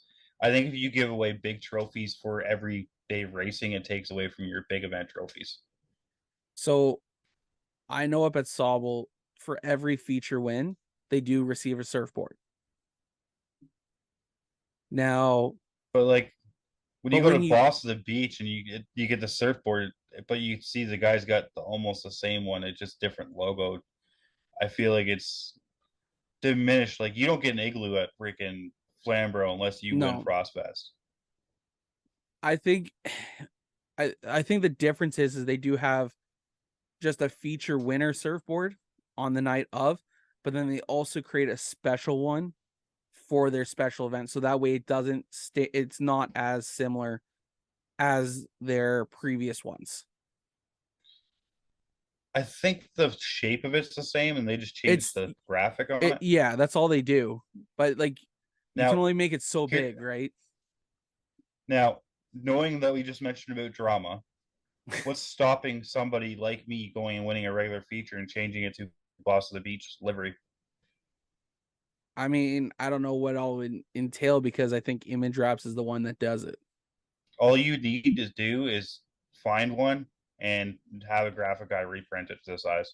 Yeah, Like if you're going to be at the point where you're changing trophies to do it, and let's face it, there's going to be guys that would do it. Just be like, look, I won this, I won this, I won this, because they could check boxes of try to make themselves look better, and some people care that's about how they true. look. Um, where, like I said, you don't get that Maple Leaf unless you win Autumn Colors. You don't get That's the Igloo true. unless you win. I think even Delaware, the Great Canadian Weekend, has its own individual trophy too. I every they have a like a different trophy now. Like it's almost like what the APC series uses for their features, but a little bit different. But it has Delaware Speedway, but it has the actual date Yeah, that the feature was run. So that way, like it does say like Delaware Speedway Pro Late Lubricants or whatever Pro Late models. Then down below it goes um, feature winner. Let's go September September 19th. 24th. Yeah, whatever, right? I think those I don't know. Again, it's not knocking Flamber or any track that does it, but I want to see something a little bit more than just essentially a soccer trophy with a racing person on it. I think for your every night racing, that is fine. I think you are racing the series for the points championship every night, and the points championship trophy is special. So the Yeah, wins you accumulate on the way, like I can tell you, I got a little plastic dinky trophy for my win. I'm happy with it. yeah, Uh, if you would have told me that I got the same trophy as colors or something like that, it would diminish any value for me going after those events because I would already have it. okay, The whole like right now, I'm literally if I wasn't already booked for October 1st, I would be messaging Chris Lawrence to chase an igloo. Like I have raced almost every year at Frostfest since I started traveling to yeah. try to get an igloo because it's that iconic. If you diminish the value of how to get it, it diminishes the value of that race. That's understandable. That's from a Uh, driver perspective. yeah, no, for sure. Uh, kind of went over this one with Ribfest a little earlier. But another one is a billboard each track that promotes all the other tracks. So like I don't know, I should have asked about that one, but I guess what he's saying is have like a maybe like a poster when you come in. If you like Flamborough Speedway, here's a list of other Ontario tracks, whether it be dirt or asphalt. Here's the problem: is I could see 4 tracks doing this. I'm just throwing a number right here. I'm actually saying Yeah, 4 tracks doing this and promoting 5 tracks, and the 5th track would just be like, screw you guys. And that would create tension between the tracks. Um, it'd be a great idea, and it'd be great if they could do it somehow electronically, whether it be like a TV in the souvenir booth. So not only is it promoting the tracks, it shows maybe what big events they have. So say APC tour is running Flamborough on this week and etc. Um, I think it'd be electronic billboard would be whether it be a TV with a friggin' USB stick in it or something like that. Um, yeah, I think if you're gonna do it, it's got to be electronic. I don't think you can just post a giant billboard on the back straightaway. no, that thing because that's taking up real estate that someone would pay for, right? It's not even that, but you got to remember the events all change. Yeah, So unless you're doing it only for the playoffs, then it's not just for playoffs, is what I think he's meaning at. So I think if you yeah, do electronic and you do like a monthly promo for all the tracks, and like you just they make a USB stick and all 5 tracks get the USB stick and plug it in. kind of like what we see on GeForce when they're doing their Yeah, updates exactly like of that. what's going on either at the track at the whatever track they're racing at, as well as their upcoming schedule. Yeah, that's exactly what I would like to see, like a bloop. And Yep. if like they're here's the difference now, like we have almost a videographer at each track now. I feel like the tracks need to work with these people that are taking their time and their money to do this to help promote the sport at next to no return. Yeah. And possibly work with them to start promoting more and more, which like Sunset and Peterborough have gotten into doing. But to be fair, I can't tell you what's going on at Flamborough this weekend. Yeah. There's not a weekend this year I could tell you what Flamborough is going to. I've asked you how many times, hey, is this car running? Should I bring my car? Like, where Peterborough, you get 6,000 Instagram notifications because they're posting trivia questions, freaking who versus who, and like they're showing these racer profiles and stuff. Sunset Speedway's been pounding social media. Oh yeah. Like, I think they're They- probably for small tracks, they're probably in the top like 50 in North America for promotion. They hell, they made an appearance on Door Bumper Clear down in the States. Sunset did Who's with the with the Rick Spencer Spencer interview? Wall. Yeah. Like that Yeah, right there, Russell. that might not be the right reason to be on the podcast though. But is all publicity is good publicity as long as you don't kill somebody at the track. Let's be real here. Because now people got intrigued about it. But here's another problem. You have the incident in the bone stocks. I'm not going to mention any names. Yeah. That you have the F around and find out tour. And this guy did very similar of an incident and has now got a lifetime ban. So one is they're promoting a F around and find out. I don't know how, I didn't see the incident with Rick, but I know it was a retaliation thing. Yeah. Where, you know what I mean? Like, you can't promote one way and then punish another way. But at the same time, you can't. I think the biggest thing with the second issue is there was an official near the car. I think it was the second incident used the car as a weapon. And it wasn't just a straight retaliation. I think Rick did it under caution too, didn't he? I'm gonna have to go back and listen to see who's got what information on that. I could be wrong. If I am, I apologize to Rick. Like, I like Rick; he's a good guy. I'm never gonna wreck him because he scares me with he rips out ignition boxes under yellow. Which, oh my god, that was hilarious that one day. Did I ever tell you that story? No. So we're at Autumn Colors. I'm driving my first late model in the first ever 167. Two cars got together. I'm not going to mention names other than I already told you it's for Spencer Wall. Rick goes in the wall. Car's junk. Needs a rear clip, I think it was. He's walking down the back straightaway, talking with the Peterborough staff. He's like, I'm just going to talk to him. I'm going to go to the passenger side and I'm going to talk to him. Like, passenger side, I'm not going to hit him. He looks in my car, looks at me, goes, oop, wrong guy. Walks down to the next car that's behind me, which is the same colors as me, and rips the entire ignition boxes out. Oh boy. Luckily, Rick knew that I was not the right guy. That would have been a lot of wiring.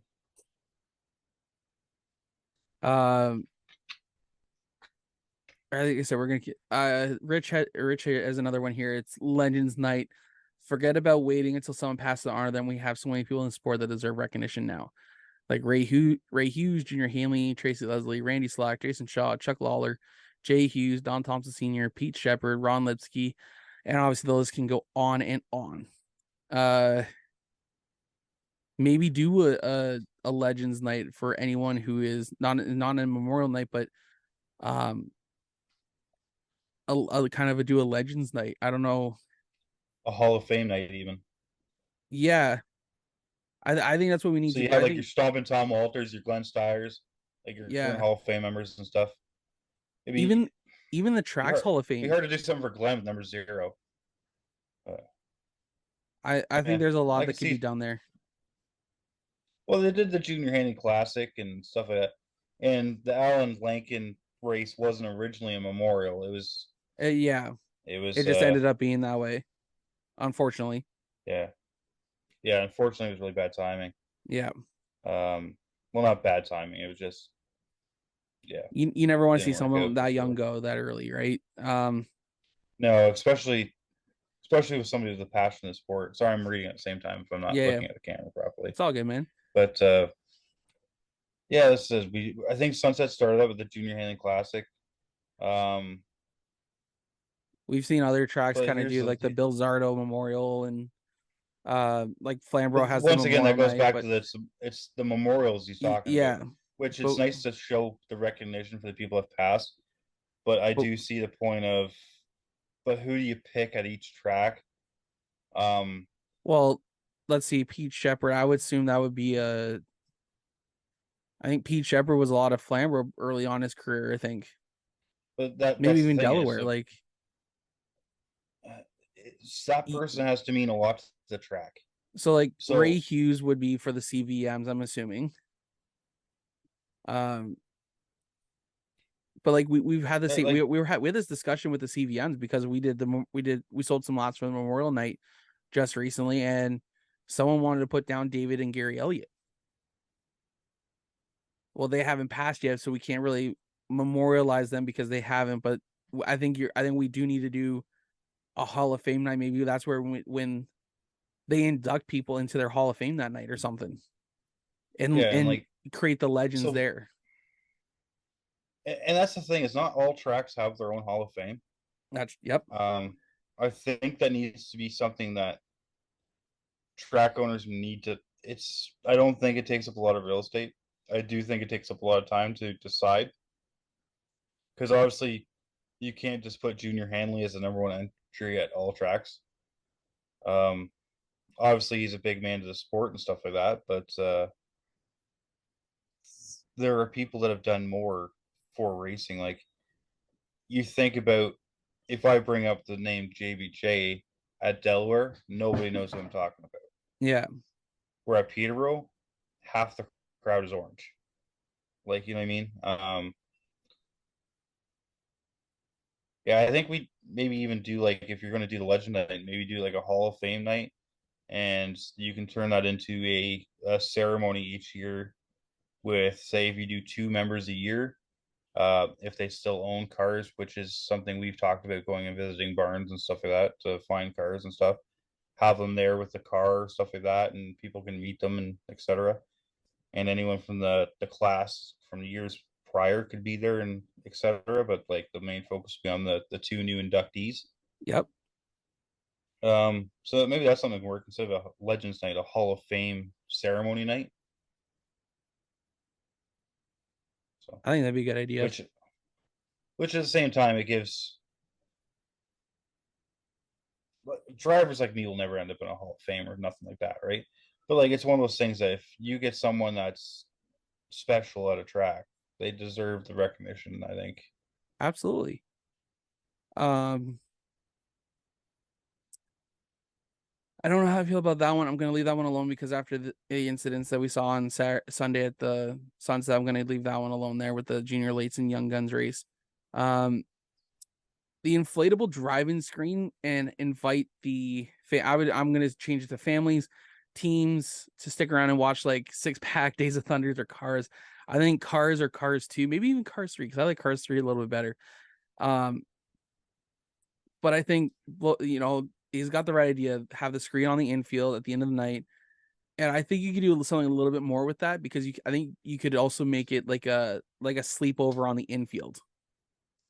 Here's the thing I know from kind of experience is if they're charging ticket admission to get in the thing, they technically have to pay the movie company to show the movie. Oh, do they? Yes, even though they're not necessarily charging to show the movie, they're charging the ticket for the racing. But because they are a profitable business and they are showing, it's like a movie theater kind of thing. Okay, so that's where I think if I was to do that, I think I would charge like $50 a family to camp out for the night. So maybe that might help. And like $50 covers your entry. Your fuck, I don't even know how you do that. Oh, you got to bleep that one. I didn't fully say it, so we're good. Yeah, you did. No, there was no K. Said fuck. No, there was a at No, the there's end no of K. I know damn well. I think it's a great idea, but it'd have to be at a track. I think like, oh Delaware. yeah, it has to be kind of like a Delaware situation or Oh, at Delaware, they could have all the families on the inside and put it up on the hill. yeah. I don't know because like I like the way I thought of it was um have it make it like a camp out overnight. This is something they can even do when like racing hasn't even started yet, though. Too. Depends on how the grounds are, right? Like it's At the this at ground. the same time, it's The entire the thing is all tracks. weather Yeah, dependent, right? yeah. But at the same time, if you're doing like a camp out, you can almost be like, all right, well, if we're doing, sometimes it's not necessarily on the track, but like for these tracks to survive in long term, I think you need to find a second source of income because racing isn't as profitable as it used to be. Yeah, If they can find a second source of using their other 6 days a week, um, that may be something to look into. yeah. Um, Make it like a which Friday night thing instead of yeah, after the make it races. Friday Make it for a Friday night racing, thing. or yeah, so get kids pumped up to come the next day, or Yeah, etc. um, It's all logistics and yeah, PR and stuff that people have to figure out and stuff. I hope the yep. tracks watch this so they actually get all these ideas and they don't just say it's not possible and Kyle like Lucas kind of had the same idea I did there. Um, Donovan Price wants to see Super Stocks run a dirt race at Brighton. I jokingly said, "Just are you gonna trying to sit just convert your car to dirt?" But kind of do something like the hot rods would do. I would. I don't know if that would be very viable with like the Quick Wick series. Um, I we all want to do it for fun, but the problem is to make this competitive. It's a better show to watch the dirt cars on dirt. It's a better show to watch asphalt cars on asphalt. Not yeah. bashing anyone that does both and smash like switches back and forth because there's some people like Dave Bailey that did it very successfully. Oh yeah. But it's just long term, it's a better show. Like the hot rods once a year, I think because it's once a year, it's okay. But like, I honestly think I'd rather watch a dirt street stock than watching an asphalt super stock spin out 6 times. I think And it'd be not to pretty say, if, fun like I said, I think it'd be fun. We'd all love to do it as a test day, but I honestly think you'd see for a 6 green flag competitive race. It laps. wouldn't be good. Yeah, I think as an exhibition, it'd be fun. Yes. Um, Clark Hartman goes, when we were at the races, he always looks at the people in the stands. His guess is about 80% are over the age of 50. He thinks the track needs to do something for the people with kids to get the kids engaged so that kids will want to keep coming back. If not, our fan base will die off. Quite I literally. I think something like that is like I said, it's some we're all stressing for is to kind of see the younger generation come into racing, see what it's all about and enjoy. Now, one of the things I think I saw the comment down here before, but one of the things I think would be really cool to see is when because the announcer, unless you have two announcers and one stays in the infield like the entire time, like they do at Sauble and Delaware, I think when a Brandon Doherty or um, Kevin Smalls, Gary Calling when he jumps on the mic, I think it's good to make memories. So maybe grab a not invite a couple of the kids down with them to go over to Victory Lane with him. So that's at Peterborough. It's always an open gate. Anyone can come down. Yeah, Um, I've had kids I haven't known come down, which I don't mind. We're there to put on a show for the fans, and like there's many times I'm more happy to see kids pumped that I won than I'm happy to see I won. Um, so I'm going to use Peterborough as an example for their schedule because I have it pulled up and I don't know anyone else's schedule. So their opening night they have fan appreciation. The next yep, night they have kids barrel races. They have kids bike rides. Then another fan appreciation. They had uh, one of their car shows had a kid zone. The only night they don't have anything for kids in the first month and a bit is the APC race. yep, Then they had another fan appreciation, King of the Hill with kids rides, kids bike races, corn roast, another fan appreciation, kid barrel races, kid bike rides. So like 2 nights in the entire season, there's not a kids event in the intermission. Yeah. And I think other tracks don't utilize, I don't want to say their free time, but their downtime to get these fans to be like, Dad, the bike races are at Peterborough tonight. We got to go. I got to race my bike. Yeah. Like, kids are more competitive than the rest of us. If you give them something to do, they are going to look forward to it all week, especially Oh if yeah. it's constant. Like, if the kids know that next week's the bike races, they're gonna ride They're, their bike all week, just oh yeah. trying to race and Just to win. improve themselves. Like, we see that as adults, and we're like, oh, all right, I might ride my bike this week.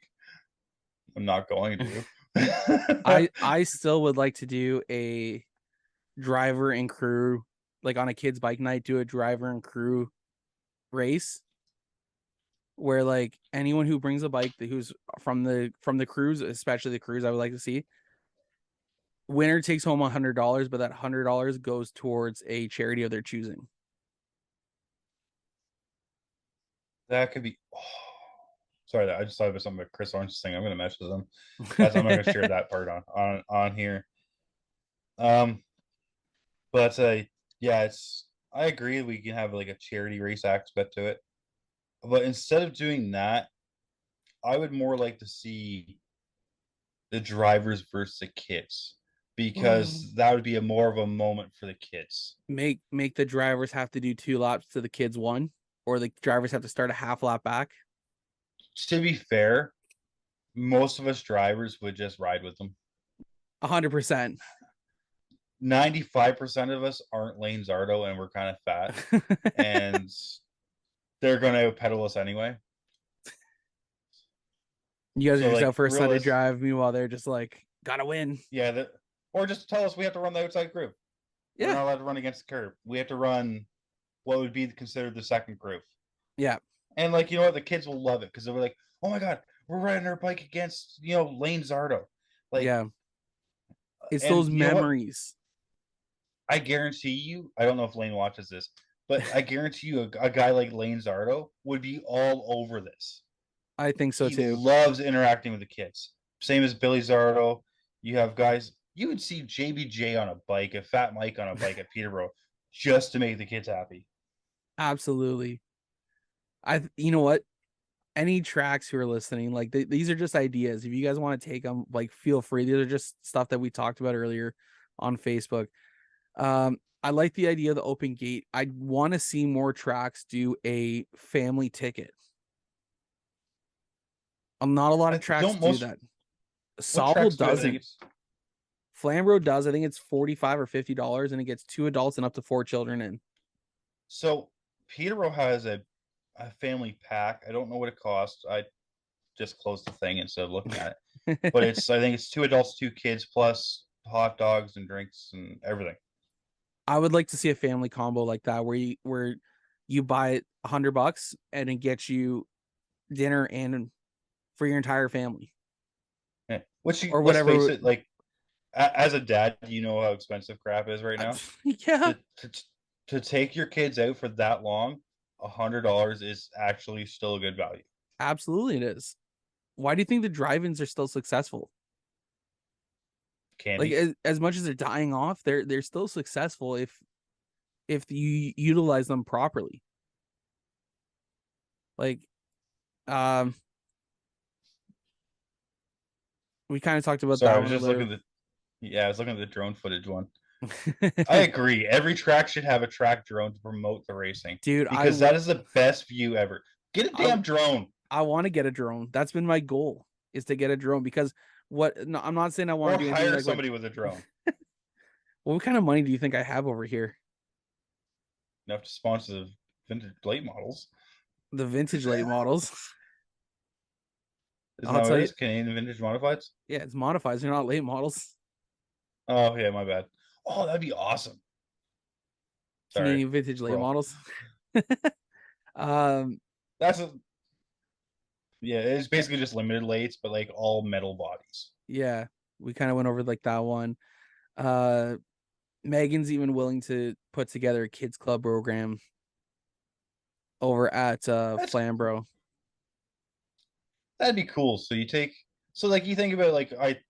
I'm a big Gens fan, as some people know.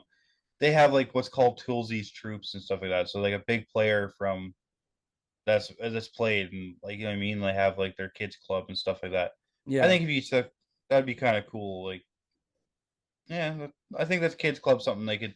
I think Peterborough used to have a kids club. Now that I think about it, Most tracks used to have a kids club, but then unfortunately, like everyone, just like, like with COVID, everyone found other things to do. So a lot of places like that closed up. But yeah, I think it's time to start bringing it back. I'm just wondering if it's like, I don't remember how they work because I was never part of it, but yeah, it's Well, gotta get the kids excited to come back to the track. That's the bottom line. 100%. If the kids don't come to the track, then all the adults can't come either. Exactly, right. And like I remember seeing a lot of those kids just play underneath the grandstands at Flamborough. Um and instead of watching the race. And there's nothing wrong with that. Like, because it's usually the adults that want to go watch the race and not really usually the kids. Like my kids, on the other hand, they want to go racing, but unfortunately with the work I do, I can't always bring them with me. But Yeah, one you more, got to keep an eye on them at the same time trying to record things. it's tougher than it looks. One final thing here though, before we kind of end this conversation, because we've been on this for a couple hours now, I think feels like it is. I think we actually have been. I think so too. The last thing I wanted to go on here about is would like to, I need to talk to Flamborough Speedway, because this is something that's been burning me for a year now. I've talked to Kevin about it.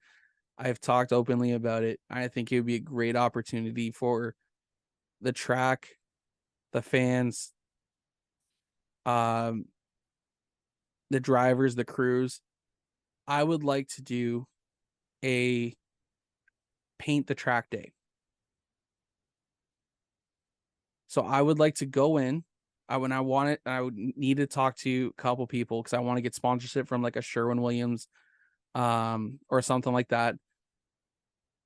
Essentially, I would like to go into Flamborough 2-3 weeks prior to the season and repaint all the walls, touch up paint anywhere I can to make the property stand out a little bit better on opening night.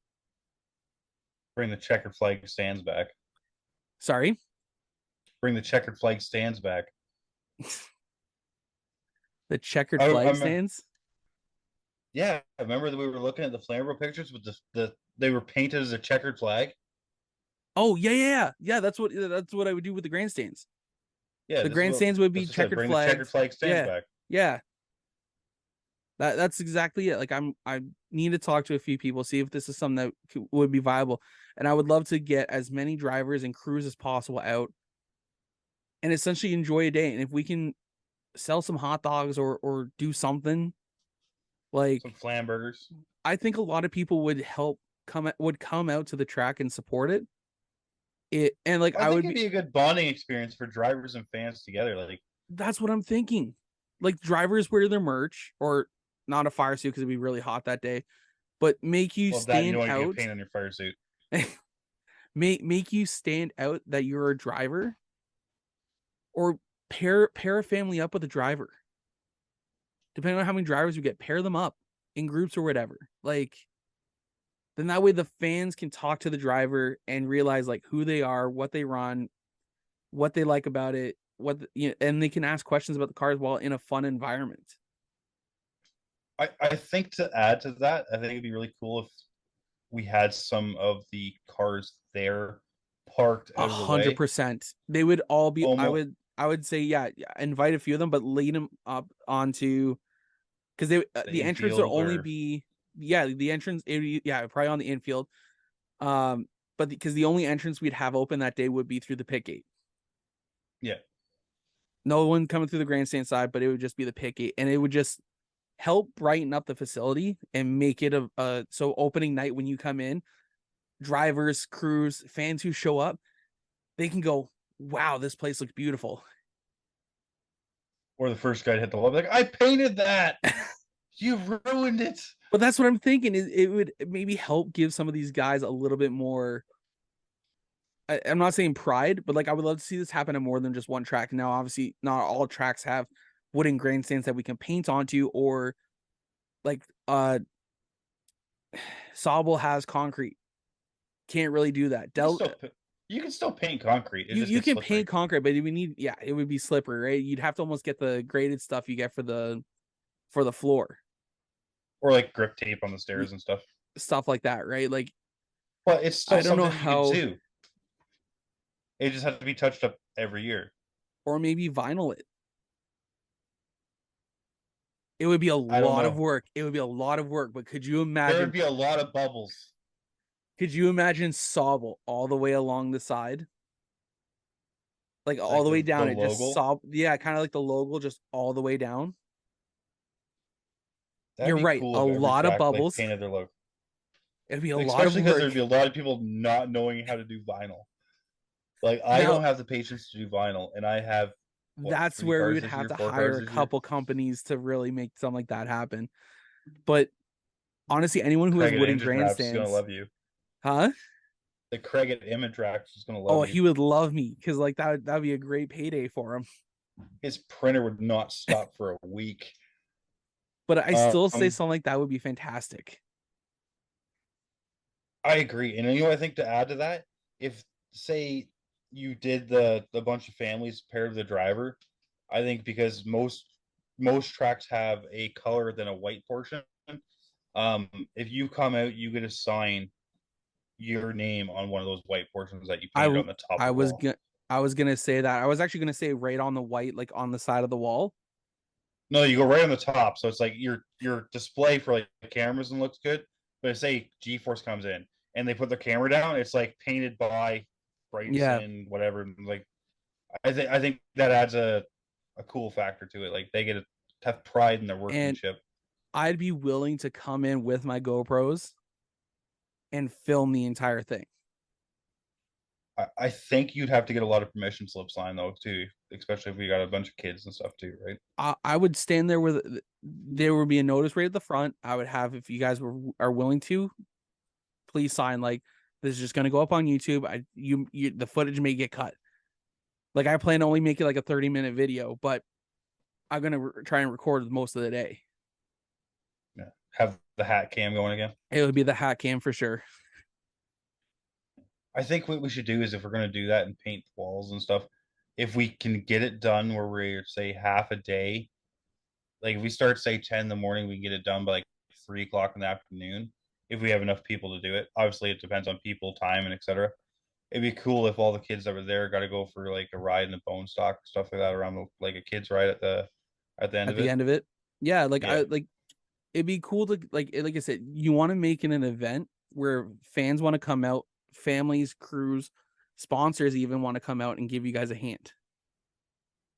yeah, especially because like you have someone say, I don't really know Flambro sponsors and stuff that well, but like Peterborough, you have like Country 105, Pepsi, all that stuff. Yep. They want that place to look as good as possible to represent their business. So I feel like you'd find them sending employees' families to represent themselves while they're there. hundred And at the percent. same time, that's how you get people interested. They're like, well, we did all this and was like, we should come watch the free night at Peterborough or the Toonie night, or we should go watch the big show. Or be a bigger Um, supporter than just a billboard at the racetrack. like there should be more of a presence Yeah, and it maybe it may help turns into people. like the Pepsi Kids Club or the Coca-Cola or the Exactly. Dr. Pepper sponsor us club. Oh But my no. god. I like I said, I still So think a lot of these ideas I think are very could actually work given the right people behind it to lead it or to execute it. yeah, obviously there's still legals and stuff like that A that we hundred don't know and percent. don't understand. So some things might not actually be logistics or not Yeah, logistics logical. But the one thing I want to bring up because I didn't get to bring it up yet is the one thing I miss is it wasn't actually called this, but it was like the Oscar Summer Nights, which it was dirt versus asphalt cars. oh, But I would so the mini stocks had a race. It was bring a car, and it was at Kawartha Speedway, and you had dirt guys coming to challenge asphalt cars and stuff like that. I would love to see I'd love to see more tracks interested in this, but I'd love to make this a random draw idea. So you have at the beginning of the season, you have say 10 asphalt tracks. I'm obviously exaggerating, are interested. They all get put in a hat or a random number generator. And if they're willing to have this event, you spin it, and whoever comes out gets to host the asphalt race. And then for the dirt tracks, you get the same thing. You spin it, and whoever gets the dirt race. And whoever has the highest combined total of points between the two is your not like that goes into your 4-cylinder nationals, like what Chris Lawrence says. But it's Yeah, it don't matter what's underneath you for what you're trying to stick to. It's I think that bring a huge element in it. And like we had guys before when this happened in 2014. Dirt guys came to play at Kawartha, and like asphalt guys like Ryan Babb and Newsfelt went down to Brighton to race dirt with their asphalt cars. Obviously, it's a lot of logistics and paperwork and et cetera, et cetera, et cetera. It would have to be all run. But I think if this was like, if a track was willing to have a special event, say like the 4-cylinder nationals, this would be a great event to make that event even bigger. So you get a absolutely. 4-cylinder dirt nationals, and then you get a 4-cylinder asphalt nationals, where it's you can make it a home and home. So you have like your asphalt winners, you have your dirt winners, and you have your overall combined winners, which would be awesome Oh yeah, because I think there's still a very big separation between dirt and asphalt. As like I can't tell you many dirt drivers other than the guys that used to run pavement. Um, but not a lot of dirt guys would know who the hell I am either. So I think if we could close the gap to introduce these guys to each other, I think we're making the family bigger. And it's I think if we instead of could just get it being to our the own point where clicks. well, I think if we could get to the point where it's like, hey, our cars are this far apart. Let's not advance the asphalt mini stocks any farther for 5 years. Let's lock the rule book in for 5 years. Yeah, Other, right? Let the dirt guys come up to this rule book in 5 years so they all match. That would mean any 4-cylinder car could pick any track in Ontario, dirt or asphalt, and go run that night. no, I think it'd be. I think you're on the right track with that one. Like it would. Could you imagine if all of a sudden a guy like me said, you know what, I'm not running for points, or we got rained out tonight. I'm going to go down to Brighton Speedway with my asphalt car and get my ass whooped. Yeah, And like, or at the same time, could you imagine if a guy has a night off and says, you know what, I don't want to travel all the way to Delaware with my bone stock. They're the one running tonight. Oh, you know what? I'm going to go to Schwegen. They're a little bit closer. yeah, Like, there are guys and girls that will race every night of the week, but like, it's so hard to have more than one car. absolutely. Like, this is coming from a guy that does this way too often. To maintain both cars, like I don't know how Chris Lawrence is alive after like a 12-car season. Like I swear he was fat at the beginning of the year, and now he's just like we can play the xylophone on him. Do, do, do, do, do, do, Oh do, boy, do. Chris, we love you, buddy. Yeah.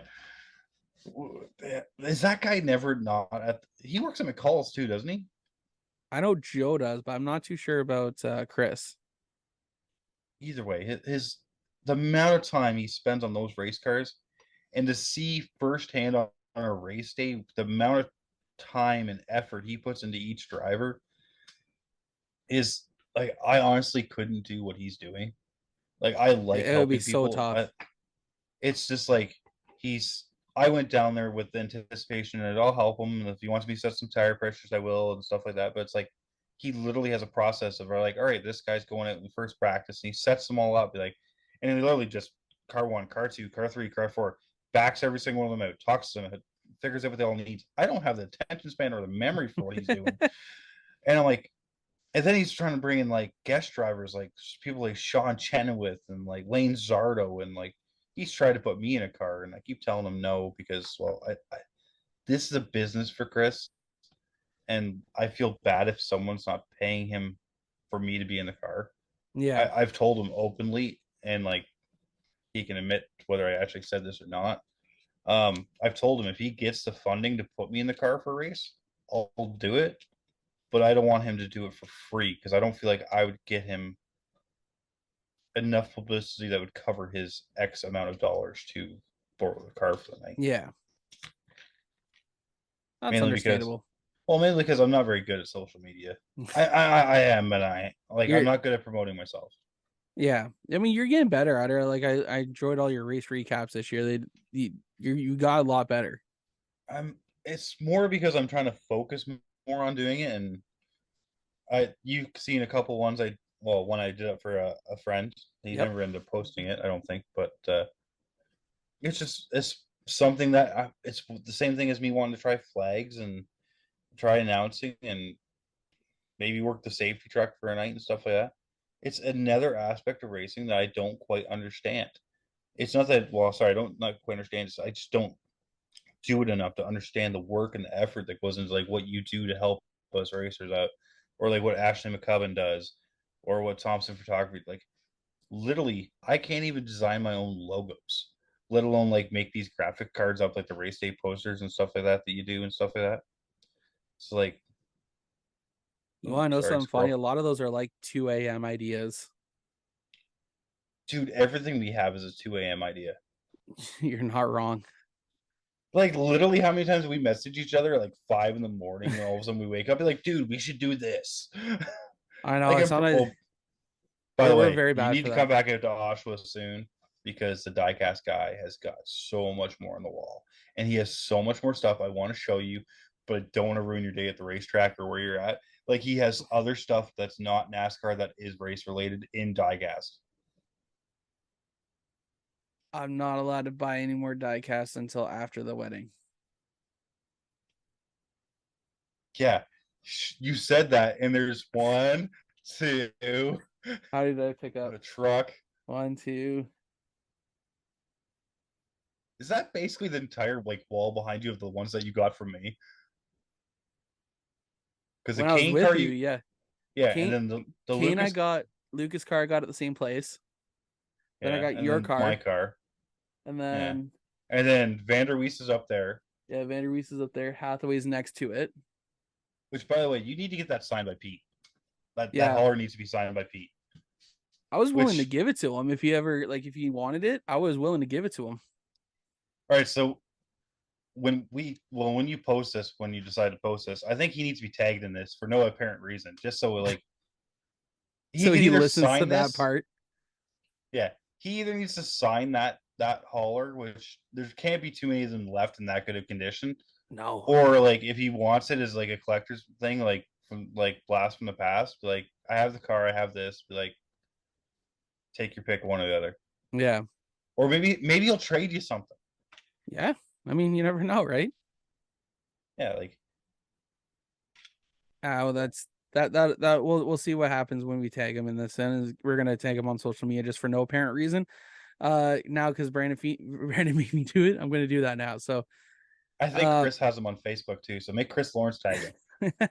we'll we'll take Chris to tag Pete, and then we'll see Yeah. what we can do. But that's all the topics we got. Brandon, as always, it's been a pleasure bringing you on to see what we can have our squirrel moments and go over some ideas.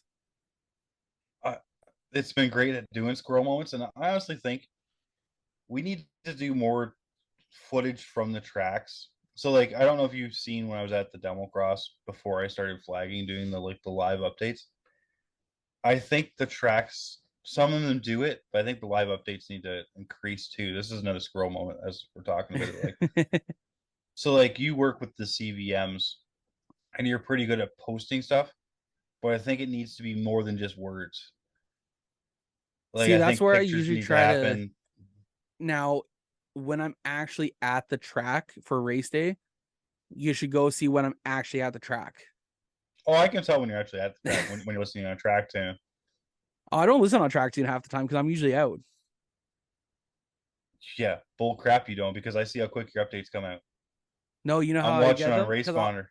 No, I'll open up Facebook and I'll see AJ Passetti post who the winner was.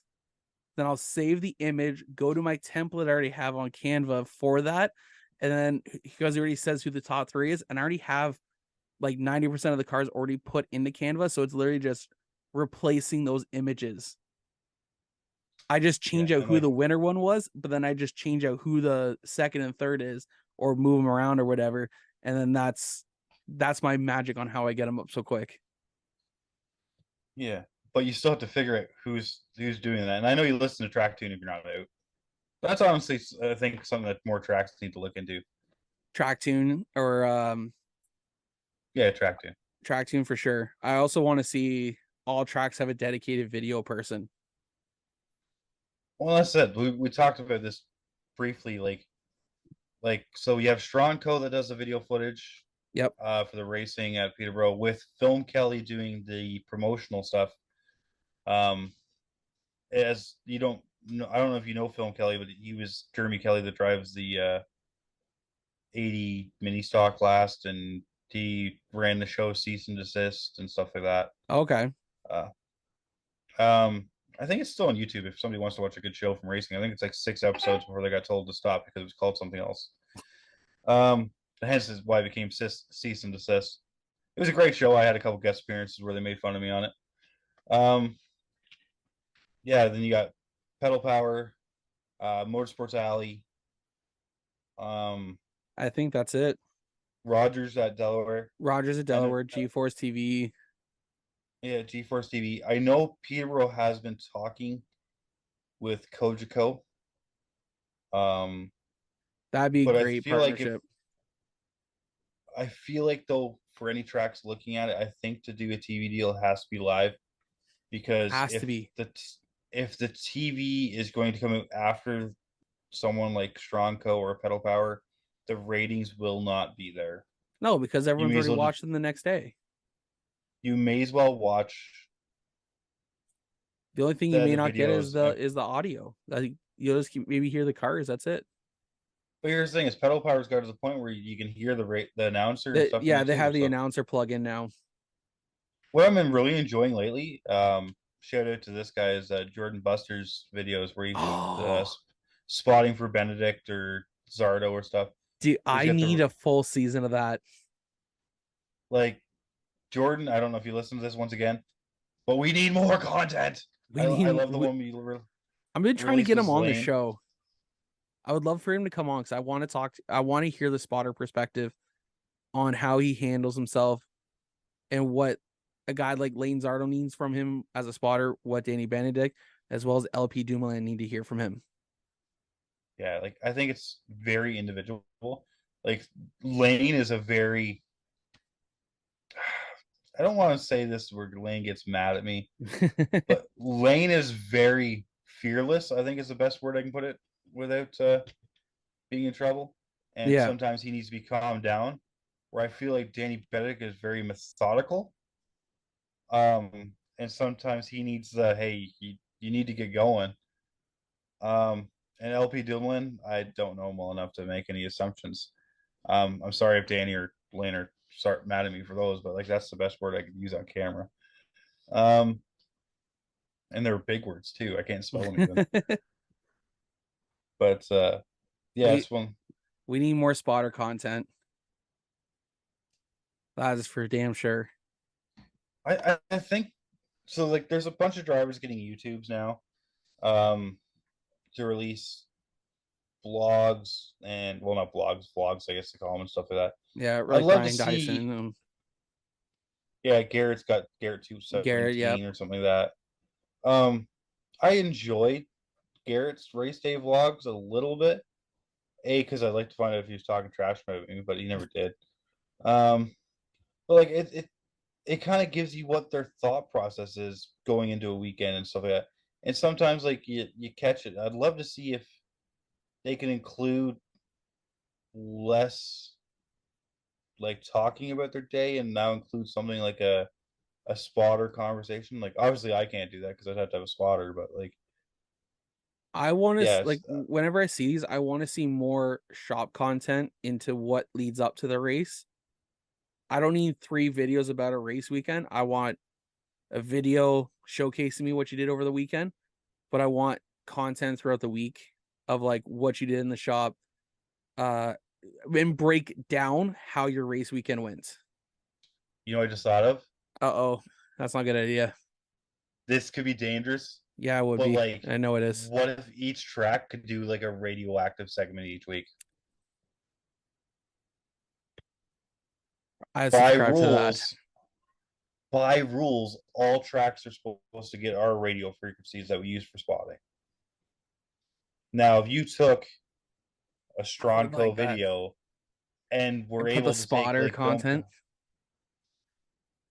and like obviously you can't post the swearing and stuff like that, and you'd have to. Obviously, But I think that at the same time make people think a little more rationally if Big Brother's like listening in the middle of the race. 100%. Because Have you ever watched the I NASCAR have said ones? some They don't care. I have said some dumb things over the radio, which if they came to light of day would be pretty bad. Yeah. But at the same time, I say it because I know it's only me and my spotter laughing about it.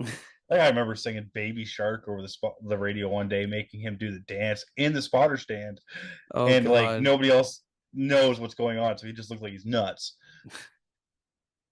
But yeah, like I think that'd be huge if even if drivers could work with the track to do it. Um, because I feel like that would be some good promotional, because that would kind of bring your Much Music Corner thing into it too, Yeah. right? If you get like the radioactive and that's your promo for the next week of you hear this guy like, the hell is he doing? He's and like all of a sudden that's like you get your content of these guys racing side by side, yelling at each other over the radio.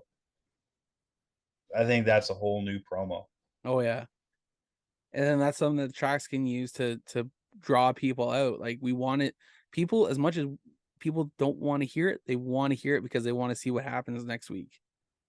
Why do you think The NASCAR drivers popped don't off? want the drama. Yeah, the drivers don't want the drama, but the fans love it. That the fans, the announcers, they all love it.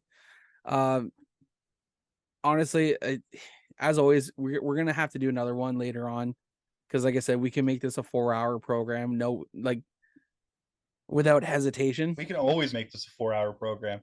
I'm still supposed to be back for my second like appearance on the podcast, just like talk about the rest of my stories and stuff like that. And I keep bringing you on for guest spots for random reasons. Oh my That's all right. God. That just means I get to come on again. Exactly. We always have an open spot for you, bud. But I'm gonna get you out of here so we can finish off. Actually, we're gonna end this right here, pretty much right here. So where can they find you on social media to listen to the Feeney call and yourself? Find me on the Feeney. Oh, quit interrupting! Ah! So the Feeney call is on Spotify, Amazon Music, Audible, Google Podcasts, YouTube. I have a Facebook page that I basically let you manage. That's the Feeney call on Facebook. And then for my racing, I have Beefy Motorsports or my personal page on Facebook.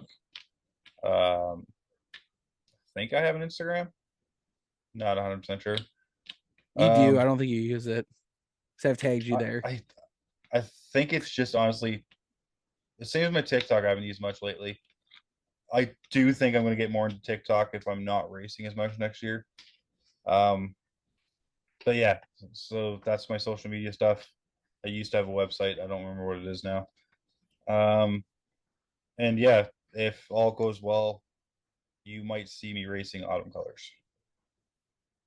Well, after we get off here, you're gonna have to tell me a little bit more about that. But you make sure you guys follow along with Joe Media Promotions by following us on Facebook, Instagram, TikTok, YouTube, as well as joemedia.ca for all your latest updates. We got driver updates. We got and we can see who the latest guest is on the podcast. You guys can also see the Feeney call. We also have a pick under the podcast section. We do have a page for him there. Go check it out. Check out our supporters. Our seasons aren't possible without them. So thank you everyone for listening to the Feeney Call True North Racing Podcast crossover episode you guys probably didn't want, but you got it anyways. So for Brandon Feeney, I'm John Morrison. We'll see you guys next time. Next time we'll be cooking with Jomo. The car zooming by, hey, True North Racing, let's go.